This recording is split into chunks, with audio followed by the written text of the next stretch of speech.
안녕하세요. 성경사랑방 할배 목사 임종수입니다. 우리 예수 생에 따라가기에 가족들 멋지고 이쁘죠? 인사드리겠습니다. 안녕하세요. 지난 시간 때는 우리 어린이 얘기를 했습니다. 5월을 맞이하기 때문에 그런 것이고요. 오늘 우리는 이제 부활 이후를 한번 살피도록 이렇게 하겠습니다. 예수님께서 부활하신 이후에 세 번째 나타나신 것이라고 표현되어 있는 것이 디베랴 호숫가의 사건입니다. 요한복음에 따라서 이제 말씀드리는 것이죠. 맨 먼저 예수님께서 나타나신 것은 제자들이 문을 꼭꼭 걸어잠그고 숨어 있을 때, 그리고 거기에 도마는 없을 때 예수님께서 그 방에 나타나신 일이 있었고요. 그 다음에는 우리가 공부했죠, 얼마 전에. 그 도마가 있을 때, 도마가 있을 때. 그 제자들이, 우리 주님 만났다 하니까는, 나는 그 손가락, 못자국 만져보고, 옆구리 창자국 손가락 넣어봐야 알겠다. 그때 이제 도마 있을 때 나타나신 적이 있고, 요한복음 기록대로 한다면 여기 이제 디베랴 호수에서 세 번째 나타나셨다. 이렇게 명시를 하고 있어요. 그 광경으로 돌아가도록 하겠습니다. 자, 우리 그 디베랴의 바닷가 새벽 바람을 좀 쐬러 나가겠습니다. 모두에게 상쾌하고 유익한 여행이 되었으면 참 좋겠네요. 아멘. 기대하십시오.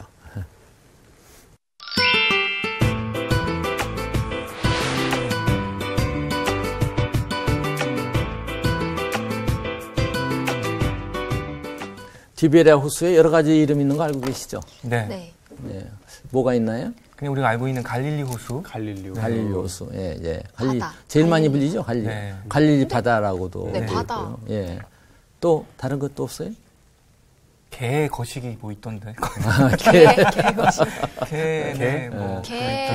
게네사렛. 게네사렛. 그렇죠. 누가복음에서는 게네사렛 이렇게 나오고 거기는 분명히 호수라고 해서 언급해서 그 원어로 봐도 호수로 나와 있습니다. 그러니까 게네사렛 호수, 디베랴 호수 혹은 바다, 갈릴리 호수 혹은 또 바다 이렇게 되어 있습니다. 그러니까 갈릴리라고 한 이름은 또 한번 그려볼까요? 딸꾹하고 감자. 고구마. 이 서해안 지역의 이름이 갈릴리 지역이에요. 그러니까 여기 이름을 따서 갈릴리라고 했을 것이다. 그런 얘기고요. 또 디베랴. 오늘 이제 우리가 요한복음은 디베랴를 만나게 되는데 디베랴는 이제 갈릴리 요 정도에 있습니다. 디베랴가 그 헤롯 안티파스, 그러니까 헤롯 대왕의 아들 중에 하나죠. 이 지역을 통치하도록 할례를 받은 헤롯 안티파스가 그 당시의 로마 황제인 티베리우스에게 좀 좋게 보이려고 환심을 하려고 여기다가 좀 그 당시로서는 현대적인 도시 티베리우스, 디베랴라는 도시를 만들었는데 지금도 있습니다. 있는데 그 도시를 중심으로 해가지고 디베랴 바다 그렇게 이제 불렸던 것 같아요. 이 지역 갈릴리의 갈릴리 바다, 또 티베리우스, 그 티베랴를 기념해서 디베랴 바다 혹은 호수. 게네사렛은 되게 이제 이쪽 지경을 이렇게 얘기하고 있는데 이쪽 지역으로 이제 보는 경우도 있어요. 있는데 게네사렛이 원래 이제 그 히브리어 원어 속에서 이제 이 갈릴리 바다를 다윗의 하프 모양으로 봤다고 그래요. 그래서 실제 하프 모양은 아닌 것 같고요. 그래서 거기 이제 긴네렛이라는 하프의 용어에서 왔다 이런 말을 하는 것도 있고 또 이 지역에 이제 그 약간 좀 평야가 좀 있는데 그 평야가 기노사르라는 이름을 가진 평야라고 그래요. 그러니까 거기에서 왔다는 얘기를 있는데 한 가지 분명한 것은 아마 지역과 관계돼서 불리지 않았나 하는 얘기예요. 그리고 이제 성경 가운데서 때로는 그 호수가 되었다가 바다가 되었다. 그렇죠? 요한복음 내가 오늘 읽으면서 이제 봤는데 오늘 본문은 요한복음 21장에서 디베랴 바다 하려고 했는데 개역개정에는 호수라고 되어 있어요. 그리고 또 세번역 성경 보니까 바다라고 되어 있어요. 바다. 자, 이것은 그 이제 용어가 이제 그 달라싸 이렇게 읽는데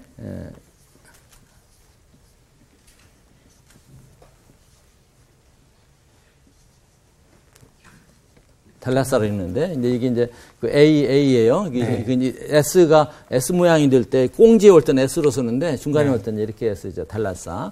어휘 자체를 바다라고도 번역할 수 있고 큰 호수라고도 번역할 수가 있어서 오락가락. 그러면 실제 바다냐 호수냐 뭐예요? 호수죠. 호수. 철저히 호수예요. 그렇죠. 지중해 수면보다 오히려 높게 한 2m인가 높다고 그러고요. 완전히 담수어예요. 그 물이 흘러가서 밑에 이르는 사해. 여기는 바닷물이 돼 있죠. 여기는 이제 수면보다 이 지중해 그보다 훨씬 더 낮은 지역이고요. 그런데 여기는 철저하게 이제 담수로 채워져 있는 호수다 이렇게 이제 볼 수가 있는 것이죠. 호수나 바다나 이것은 그렇게 개일 일은 아니고요. 자, 내용을 한번 살펴보려면 성경을 읽어야 될 텐데 내용을 무슨 세 부분으로 나눠서 볼게요. 하나는 다시 어부가 된 베드로와 그의 제자들을 먼저 살펴볼 것이고요. 두 번째로는 거기 예수님께 찾아오셨다는 점을 좀 생각해 볼 것이고, 세 번째로는 예수님께서 찾아오신 것으로 끝나는 것이 아니라 찾아오셔서 뭘 했다? 조반을 준비하셨다. 식사상 보내신 거예요. 예수님께서. 취사병. 취사병, 난 군대에서는 취사병이라고 그러죠. 비유 참 싸다. 식사상을 하셨다는 얘기죠. 자, 먼저 그럼 성경을 우리 리셋이 21장 1절에서 3절까지 한번 읽어보도록 하죠. 그 후에 예수께서 디베랴 호수에서 또 제자들에게 자기를 나타내셨느니 나타내신 일은 이러하니라. 시몬 베드로와 디두모라 하는 도마와 갈릴리 가나 사람 나다니엘과 세베대의 아들들과 또 다른 제자 둘이 함께 있더니 시몬 베드로가 나는 물고기 잡으러 가노라 하니 그들이 우리도 함께 가겠다 하고 나가서 배에 올랐으나 그날 밤에 아무것도 잡지 못하였더니 헛구물질은 그런 얘기가 나오죠. 대뜸 나오는 거예요. 자, 베드로가 고기 잡으러 가자 할 때 베드로 선동한 셈이에요. 다른 제자들에게 야 고기나 잡으러 가자 하는 것이죠. 뭐 주님 따라다닐 때는 주님을 열심히 따라다녔지만 주님이 같이 계시는 것도 아니고 무슨 이제 주님을 두 번 뵀죠. 모였을 때 또 도마가 있을 때 뵀는데 항상 같이 있지 않냐고 갑자기 나타나셨다 사라지시고 오니까 아마 어떤 이유였든 간에 베드로가 우리 고기나 잡으러 먹으러 가자. 거기 누구누구 있었다고 그랬어요? 물론 베드로 당연히 있을 것이고요. 디두모라 하는 도마. 쌍둥이 도마라는 얘기예요. 디두모라 도마. 또 나다나엘. 나다나엘 거기. 어디 사람 나다나엘? 갈릴리 가나 사람. 갈릴리 가나 사람 나다나엘. 또 세베대의 아들들. 세베대 아들들은 누구예요? 그러니까요. 야고보와 요한. 야고보 요한. 맞아. 공부 잘 가르쳤는데. 갑자기 생각이 안 났어요. 제 이름도 갑자기 생각이 안 나요. 세베대 아들들. 그 다음에는요? 다른 제자 둘. 다른 제자 둘. 누굴까? 이 두 명이 누굴까? 우리 잘할 수 있는 대답 있잖아요. 성경은 침묵하고 있습니다. 때에 따라 그렇지만 이제 그 침묵하고 있지만은 우리가 관심을 가질 필요는 있어요. 그러니까 가능성은 성경에 연구하는 사람들이 그런 것들을 연구하죠. 그러니까 그게 누구든 상관은 없지만은 아무튼 제자였던 것만은 분명해요. 일반적으로 연구할 때 꼭 빠지지 않고 들어가는 한 사람이 있어요. 요한? 안드레. 왜냐하면 베드로와 짝이니까 요한은 세베대의 아들들이 이미 들어가 있다고 보는 것이죠. 야고보 이미 들어가 있으니까 베드로의 형제니까 안드레가 들어가 있을 것이다. 또 한 사람은 누구냐? 여기 이제 나다나엘이 나오잖아요. 나다나엘은 요한복음에서만 나오는 이름이에요. 확실한 것은 아니지만 옛날 나다나엘을 공부할 때 나다나엘이 뭐와 이명 동인일 수 있다 했던 이름 하나 있죠. 나다나엘이 바돌로메. 그렇죠. 예수님 제자가 바돌로메인데 바돌로메와 이름은 다르지만 같은 사람일 가능성은 있다. 뭐 같다는 종이 내릴 수는 없어요. 가능성은 있다 이렇게 보고 있는데 그 나다나엘이 등장할 때 꼭 같이 등장하는 인물이 하나 있었어요. 일반적으로. 그게 이제 나다나엘의 친구인데 나다나엘을 예수님께 인도했던 사람 누구죠? 빌립. 그러니까 거기에는 아마 안드레와 빌립이 있을 것이다. 이게 많이 지지를 받는 학설이에요. 또 다른 기류 하나 있어요. 외경 중에 베드로복음이라는 게 있어. 베드로복음이 이제 다 남아있지 않고 유실된 부분이 있는데 그 맨 끝부분에 보면은 하나는 안드레라고 나와 있고 또 하나를 이름을 지목하기를 이 베드로가 직접 뭐 쓴 것은 아니에요. 네. 베드로 복음이지만은 후대에 만들어진 것이고요. 한데 알파의 아들 레위가 거기 있었다. 그래서 적고 있어요. 들어본 것 같은데. 알페오의 아들 알페오. 레위.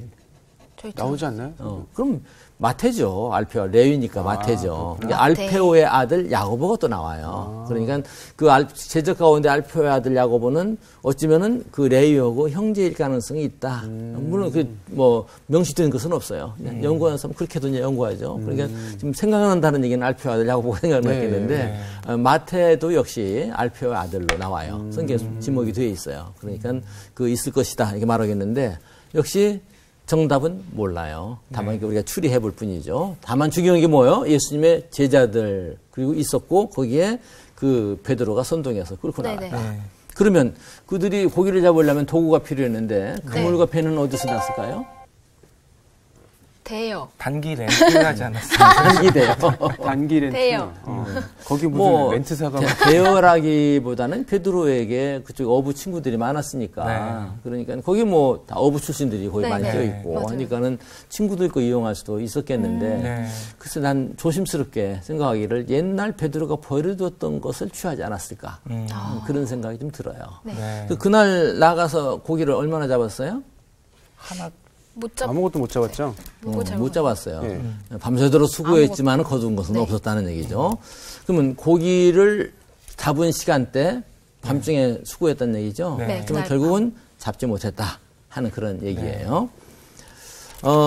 그 다음 이제 넘어가는 여기까지는 사건 이제 기억에 두고 그 다음 번을 이제 보도록 하겠습니다. 네. 예수님께 찾아오셨다는 그런 장면이에요. 21장 4절에서 7절까지 이번에는 우리 다혜 씨가 한번 봉독하도록 하겠습니다. 네. 날이 새어갈 때 예수께서 바닷가에 서셨으나 제자들이 예수이신 줄 알지 못하는지라 예수께서 이르시되 얘들아 너희에게 고기가 있느냐 대답하되 없나이다. 이르시되 그물을 배 오른편에 던지라 그리하면 잡으리라 하시니 이에 던졌더니 물고기가 많아 그물을 들 수 없더라. 예수께서 사랑하시는 그 제자가 베드로에게 이르되 주님이시라 하니 시몬 베드로가 벗고 있다가 주님이라 하는 말을 듣고 겉옷을 두른 후에 바다로 뛰어내리더라. 고기도 잡지 못하고 밤새도록 좀 수고만 한 셈이죠. 수고만 했는데 그때 이제 바닷가에 한 분이 나타나신 거야. 새벽녘에 날이 설 때 오신 거야. 오셔가지고서는 제자들이 어떻게 했었어요? 제자들이 그런지 알아봤나요? 못 아니요. 알아봤어요. 못 알아봤어요. 근데 예수님께서 뭐라고 하셨어요? 얘들아 너희에게 고기가 고기 있니? 있느냐? 글쎄 거기서 얘들아 부르셨을지 그냥 고기들 좀 잡았소 그랬을지도 모르겠다. 그런 생각은 들어요. 그러니까 처음부터 얘들아 했으면 바로 우리 주님이시네 알아볼 텐데 알아보지 못했으니까 이보시오. 고기 좀 잡았소. 그리고 우리가 염두에 둘 사실은 지금 앞서 예수님께서 나타나셨을 때는 예루살렘 지역으로 우리가 생각할 수 있어요. 근데 여기는 예루살렘에서 상당히 올라온 이제 고향 땅으로 다시 돌아온 거야. 그 갈릴리 바닷가에 올라온 거예요. 그들에게 이제 물어보는데 예수님께서 예루살렘에서는 봤지만 여기까지도 계시겠는가 그런 의혹도 아마 가질 수 있겠죠. 근데 이제 여보쇼 고기 잡았소 그랬을지도 모르겠어요. 그러니까 못 잡았으면 하나도 없습니다 하니까 또 뭐라고 처방하셨어요? 오른편으로 그물을 던지시오. 그럼 잡을 것이오. 예수님 어투가 그랬을까요? 되게 가볍다. 평민 그죠 그냥 글쎄요, 그건 조선시대. 우리가 좀 뭐 상상할 뿐이지 자세한 건 모르겠어요. 아무튼 그렇게 처방을 했어요. 그래서 그 말대로 오른편에도 그물을 내린 거예요. 모으면은 뭐라도 잡는다고 밤새도록 헛구문질 했으니까 오른편으로 그물을 내렸더니 고기가 가득 잡힌 거야. 무거워서 그를 끌어올리기가 힘든 거예요. 많이 잡혀가지고. 그러니까 그때 그 사실을 확인하고 나서 이게 보통 일이 아니다 하면서 누가? 제자가. 예수님의 사랑하시는 사랑하시는 제자가. 누굴까요? 예수님의 사랑하시는 제자가 우리 주님 아니야? 주님이시다. 네. 그 얘기한 거야. 베드로가 보니까는 주님이신 거야. 네. 그러니까 헐겁게 옷을 걷어서 다시 걸쳐 입고 바다로 뛰어내렸어요. 베드로는 항상 급하죠. 뛰어내려서 예수님께 갔다는 얘기예요.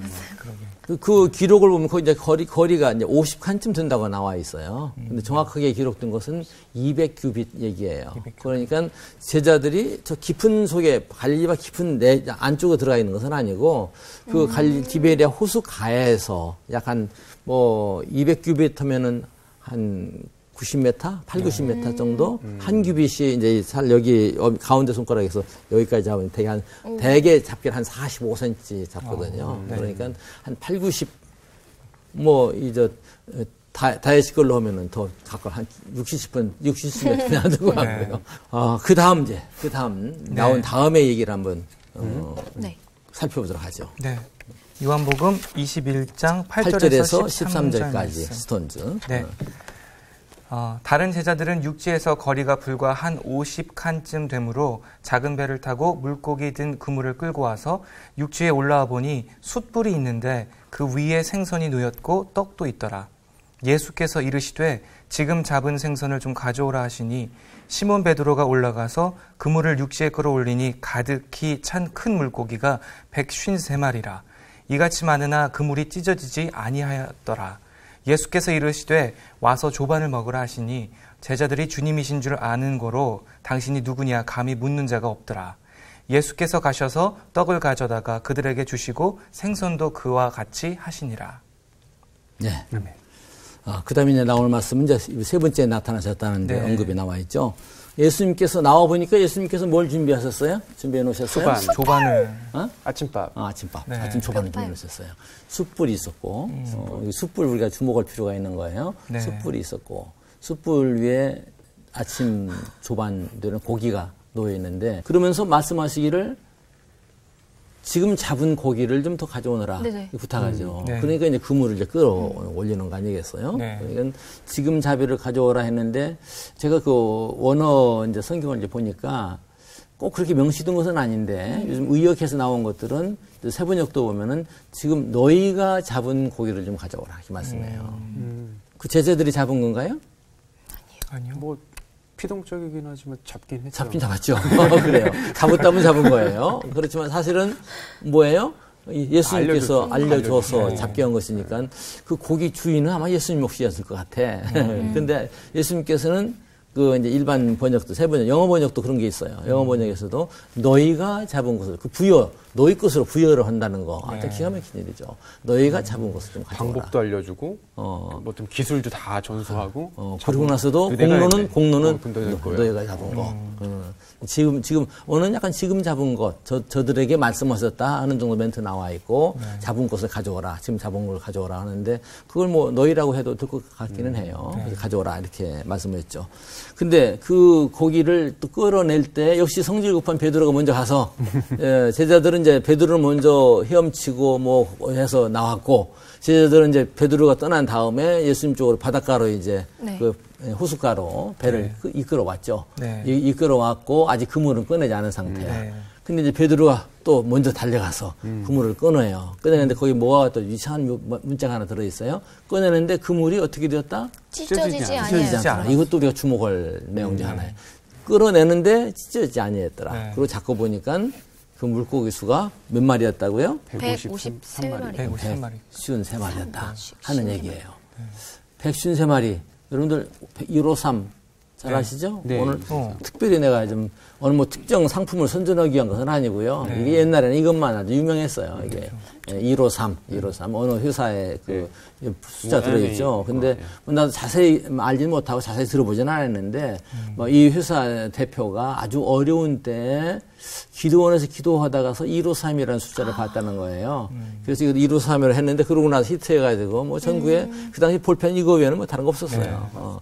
나는 여기서 이 말씀을 주목에 두라 얘기했던 것은 옛날 베드로를 맨 먼저 부르셨을 때 어디서 불렀나요? 베드로를 부른 거? 물고기 넣는데. 고기 잡는 데 불렀어요. 그때도요. 근데 그때 고기를 잡았을 때는 어떻게 해요? 그물이 찢어지게 생겼어. 찢어지고. 그러니까는 그 옆에 있는 세베대의 두 아들 야고보와 요한의 도움을 받아가지고 이제 건져내고 있죠. 근데 여기서는 찢어지지 않았다 하는 주목하라는 얘기가 바로 그 말씀이에요. 네. 다시 얘기 처음으로 돌아가서 우리가 생각해볼 문제를 한번 생각해 보도록 하겠습니다. 먼저 생각할 거, 시몬 베드로를 따라 고기를 잡으러 나간 제자들의 처지와 행동이 어떤 것이었을까? 왜 어떤 심정으로 고기 잡으러 나갔을까? 옛날 직업으로 아예 돌아간 것일까? 어떻게 생각이 드세요? 예수님하고 다닐 때는 그래도 식사는 거르지 않았을 것 같아요. 예수님하고 다닐 때는. 그런데 이제 예수님이 이제 안 계시니까 일단 먹을 이제 끼니도 걱정하게 된 것 같아요. 그래서 일단 끼니라도 좀 해결해 볼 의향으로. 중요한 거예요. 네, 그렇게 했을 것 같다는 생각이 들어요. 왜냐고 하면은 그 끼니를 책임지는 돈주머니 책임졌던 게 누구예요? 가룟 사람 유다거든요. 네. 가룟 유다가 없어요. 돈주머니도 없어졌다는 얘기야. 그런 처지고 네. 또 이미 이제 이들은 예루살렘에서 떠나서 이 위에까지 갈릴리까지 올라왔어요. 올라왔으니까 물론 이제 성서를 이제 해석하는 이들이 그 고기 잡으러 나갔다는 것을 심각하게 보는 사람도 있고 좀 가볍게 그냥 우리가 뭐 노느니 뭐 하자 하는 식으로 가서 배도 고프거니까 고기나 잡아먹자 하고 갔을 수도 있다는 게 보는데 정답은 없어요. 그렇지만 이 할배의 생각은 아예 이제 포기하고 제자리로 돌아간 것이 아닐까. 나는 그쪽에 자꾸 무게를 좀 두고 싶은 그런 생각이에요. 그런 제자들을 보는 심정은 어땠을 것 같아요? 거기까지 찾아오셨는데 미웠어요? 그런 상태면 깝깝하죠. 알밤 주고 싶었어요? 그것보다는 오히려 안타까운 마음으로 저들을 다시금 일으키기 위해서 부르시고 기다리시고 또 기다리시고 찾으시고 또 찾으시는 그런 열심으로 오지 않았겠는가 이런 생각이 들어요. 그리고 그런 장면을 부르셨을 때 이 입술의 메시지보다 그들에게 주어진 주님께서 연출해 놓으신 그 광경이 그 특히 베드로를 주목할 수 있죠. 그걸 다들 부르는 그런 과정으로 이해할 수 있을 것 같아요. 첫째로 생각할 것은 베드로를 맨 처음에 부를 때도 고기 잡는 베드로를 불렀어요.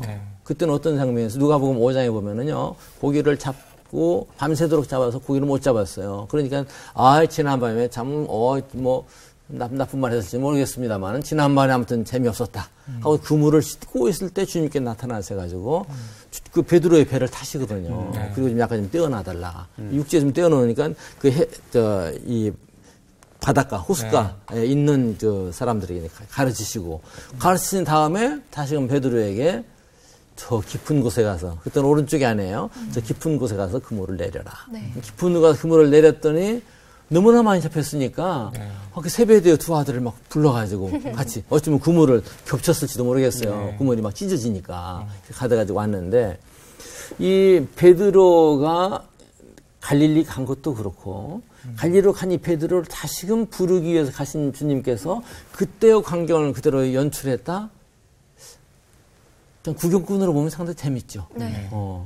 그런 장면이 나올 수가 있는 것이다. 계획적이었어. 맞아요. 모든 게 그리고 또 한 가지 재현된 게 하나 있어요. 또 한 가지 재현된 것은 거기 나와 보니까 숯불이 놓인 거야. 숯불이 놓아 있고 그 숯불이 위에 고기가 한 마리 놓여 있는 거야. 근데 이 숯불에 대한 얘기가 이 숯불이라는 표현이 요한복음 다른 곳에 또 나와요.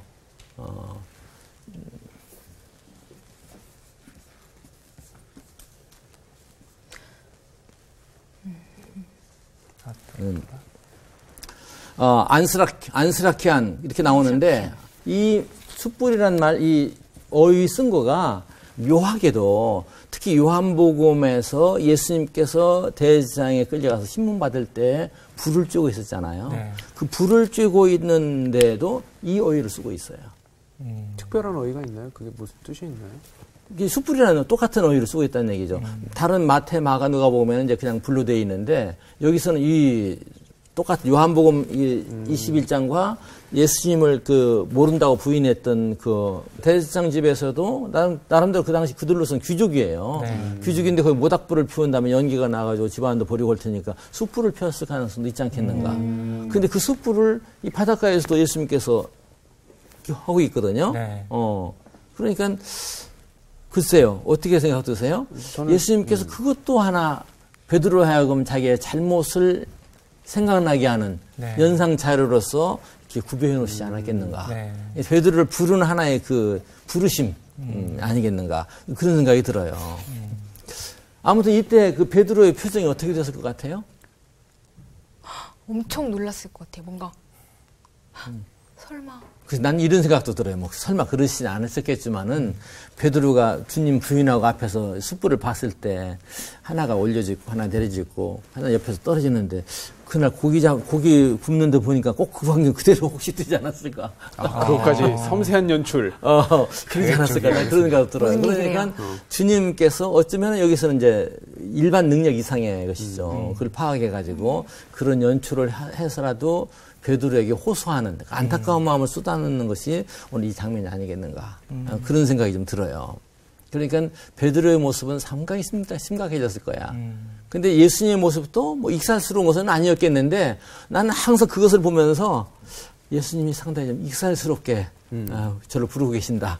그런 생각이 들기도 해요. 그러니까 뭐 부모의 마음으로 자녀들은 어머니 아버지에게 잘못했을 때 항상 긴장하지만 네. 어머니 아버지는 어느 때는 그렇잖아요.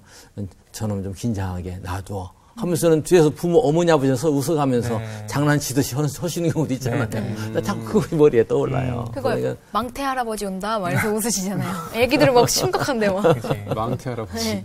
무서웠어요. 그러니까 제자들은 매우 심각했고 네. 그 예수님께서는 안타까운 마음이었지 뭐 심각한 상황은 아니지 않았겠는가. 그러면서 좀 발전시켜서 생각해 보니까는 예수님과 제자들이 같이 동행하고 활동하실 때 네. 제자들이 항상 예수님 앞에 긴장하고 막 그러기만 했겠는가. 그러진 않을 수도 있지 않겠는가. 네. 예수님은 항상 사람으로 오셨고 우리 너무도 가까이 친구로 오셨잖아요. 네. 예, 그런 면으로 생각이 들더라고요. 예수님은 어떤 분이시냐? 예수님은 기다리시는 분이시고 찾아주시는 분이시고 그리고 부르시는 분이다. 아멘. 그러면 나는 우리 스스로 한번 생각해 보자고요. 우리는 주님의 부르심 가운데 제자리에 있는가? 지난주에 우리 다혜 씨가 아주 재미있는 얘기를 해주셨는데 어렸을 때 기도를 했는데 자기가 나는 기도한 사실을 모르지만 그때 지도하던 선생님이 그 기도를 기억했다가 너 옛날 그렇게 기도했어. 그 얘기를 해줬는데 그때 찬양 사역자에게 나왔다고 그랬거든요. 그 자리를 찾아갔다는 것도 신기한 일이고요. 진짜 신기해요. 그러니까 우리가 살아가면서 우리 스스로는 이건 우연이지 그렇게 생각하지만은 주님 앞에서 하나님 앞에 설 때는 결코 우연이 아닌 그런 경우가 계획적이에요. 많이 있다. 그런 거는 많이 성경 가운데 찾아볼 수가 있어요. 뭐 그런 얘기할 시간은 없습니다만은 우리가 볼 때는 우연이고 또 때에 따른 성경 가운데서도 그냥 우연으로 기록을 하고 있어요. 근데 알고 보면 결코 우연이 아닌 그런 일들이 많이 있다는 것이죠. 그러니까 오늘 나는 주님의 부르신 그 자리에 서 있는가 항상 생각할 문제예요. 주님께서 우리가 어디에 있기를 원하시는가? 제가 요한복음에서 보니까 요한복음 15장 15절에 보니까는 주님께서 우리가 친구이기를 원하고 계신다 하는 걸 먼저 한번 찾아봤어요. 이제부터 너희를 종이라 하지 않겠다. 종은 주인해야 하는 일을 알지 못하지. 근데 너희는 나는 너희를 친구라고 했으니까 아버지께서 나에게 말씀해 주신 그 뜻이죠. 뜻을 너희들 다 말해줬다. 주님께서는 우리에게 친구로 다가오고 계신다. 친구라. 우리가 새겨야 될 부분이에요. 상당히 중요한 부분이죠.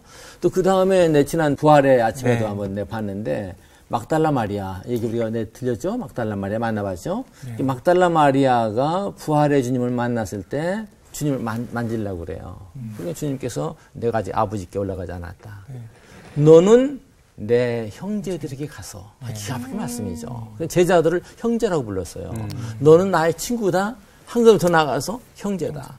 그리고 내가 내 아버지 너희 아버지 내 하나님 너희 하나님 대단한 말씀이에요.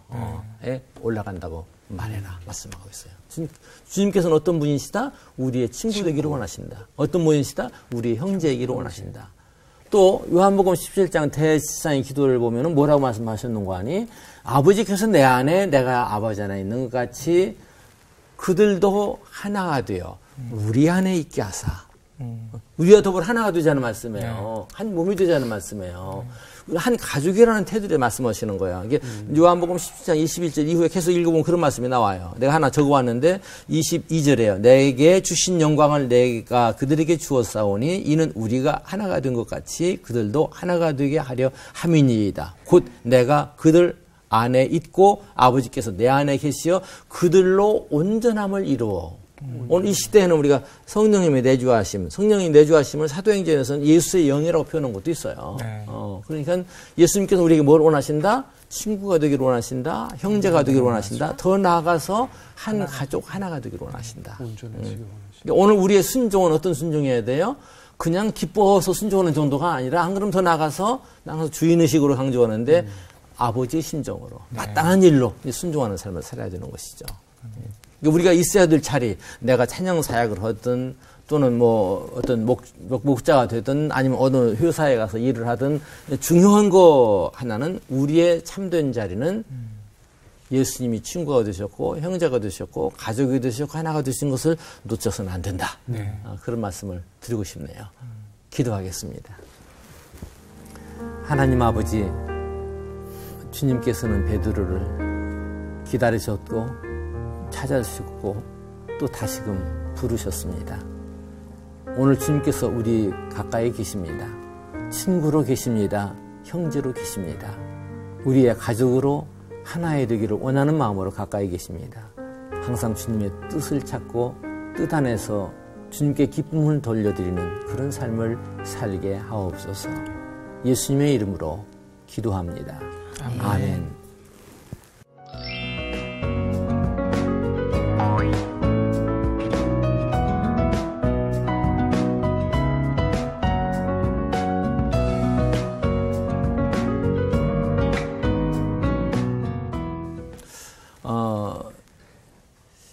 주님께서는 베드로를 찾아주셨습니다. 버렸던 배, 버렸던 그물을 다시 취해서 어쩌면 옛날의 자리로 돌아간 것 같지만은 주님께서는 그 베드로를 찾아주시고 만나주셨습니다. 주님은 오늘 또 우리를 찾아주시고 기다리시고 찾아주시고 부르시는 주님이십니다. 항상 우리 주님께 사이클을 집중시키고 지금 나는 어디에 있는가 하는 질문을 마음에 두고 살아야 될 것 같습니다. 오늘은 여기서 마치겠습니다. 다음 시간에 뵙겠습니다. 감사합니다. 감사합니다.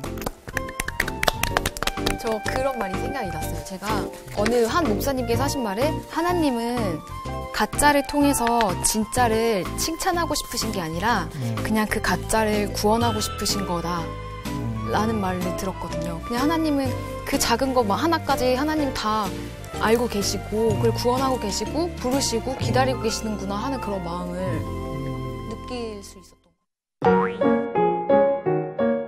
성경사랑방 홈페이지에 궁금하신 점이나 시청 소감을 남겨주신 분들에게는 추첨을 통해 선물을 드립니다.